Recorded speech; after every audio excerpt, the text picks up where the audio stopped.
రాజకీయ నాయకుల ముచ్చట్లు ఎట్లుంటాయంటే అవసరాన్ని బట్టి 66 ముచ్చట్లు అన్నట్టే ఉంటుంటాయి. ఇయాల ఇండ్ల రేపు అండ్ల అన్నట్టే ఉంటారు లీడర్లు. ఇయాల మాట రేపో మాట అన్నట్టే మాట్లాడుతుంటారు. అంత మంచిగానే ఉన్నది కానీ ఇంతకు ఎవరు మాట్లాడిర్రు ఇవాళ ముచ్చట చెప్తున్నావు అని అంటుర్రా? నేను చెప్పడేందుకు గానీ మీరే చూడుర్రి. ముచ్చటేందనేది చెప్పేది అందుకంటే ముందుగా అలాగే సార్ ఏమో చెప్తుంటది ఇందులో పారి. ప్రతిపక్షానికి బిఎస్సి ఇవ్వడం అనేది ఉంటుంది, ప్రతిపక్షానికి పబ్లిక్ అకౌంట్స్ కమిటీ ఇవ్వడం అనేది ఆనవాయితీ.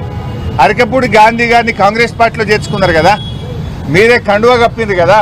అంటే కాంగ్రెస్ పార్టీని పిఎస్సి చైర్మన్ గా చేయడం అంటే ఈ రాష్ట్రంలో ప్రజాస్వామ్యాన్ని ఖూనీ చేస్తున్నారు. ఆగా ఇన్నరా, పిఎస్సి చైర్మన్ పదవి ప్రతిపక్షంలో ఉన్న లీడర్లకే ఇయ్యాలి, అంతేగాని షెయి పార్టీల షరీకైనా అరికెపూడి గాంధీకి ఎట్లా ఇస్తారని గట్టిగానే అరుచుకున్నాడు సర్కారు వాళ్ళను హరీష్ రావు సారు. ఇక ఇదే ముచ్చట మీద గాంధీ అన్నని అడిగితే ఆయన ఏమంటున్నా ఈయనలే, బీఆర్ఎస్ శాసనసభ్యుడిగా ఉన్నా, బీఆర్ఎస్ శాసనసభ్యుడిగా గెలిచా, గౌరవించాలి కదా.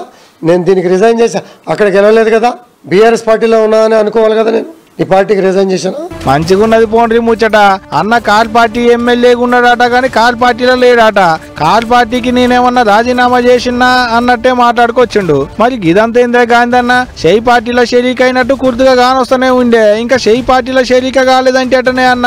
నువ్వయ్యాల షెయి పార్టీలో షరీక్ అయినట్టు షల్లబట్ట కప్పుకున్నట్టు నీ తోటి ఎమ్మెల్యేలే ట్విట్టర్ గుట్ట రాసుకొచ్చినట్టు ఇక్కడ కుర్తుగా కానొస్తూనే ఉండే. ఇప్పుడు గట్టంటే అటనే గాంధీ అన్న. సరే తీయాలి కదంతా మాకెందుకు గానీ మామూలుగానైతే ప్రతిపక్షంలో ఉన్న పెద్ద లీడర్లు చెప్పిన వాళ్ళకే ఇవ్వాలని అంటుంటారు కదనే.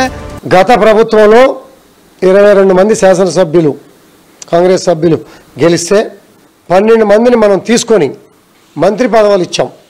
కాంగ్రెస్ పార్టీ శ్రీధర్ బాబు గారిని పిఎస్సి కమిటీ చైర్మన్ నియమించమని లెటర్ ఇచ్చింది. ఇచ్చామా? సాంప్రదాయాన్ని కాళ్ళ రాశాం కదా అక్కడ. ఆగనాట అప్పట్లో శ్రీధర్ బాబు ఏమని షెయి పార్టీ వాళ్ళు చెప్తే వాళ్ళు ఎవరికి ఇచ్చిలో యాది చేసుకోవాలన్నట్టే మాట్లాడుకొచ్చిండు గాంధీ అన్న. అత్తకో న్యాయం కోడలకో న్యాయమా అన్నట్టే అరుచుకున్నాడు. గిట్లా సూరుకు పెట్టిన చుట్ట పొగ సూరి గుడిసె కంటుకున్నట్టు ఈ పిఎస్సి చైర్మన్ పంచాయతీ షెయి పార్టీ వాళ్ళకే చుట్టుకుంది అనుకుంటున్నారట ఇప్పుడు రాజకీయం తెలిసిన పెద్దోళ్ళు. ఏదన్నా కానీ వీళ్ళు కానీ గాంధీ అన్న చెప్పిన ముచ్చట్లు మాత్రం భలే ఇచ్చంతరంగా ఉన్నాయి పోండ్రి.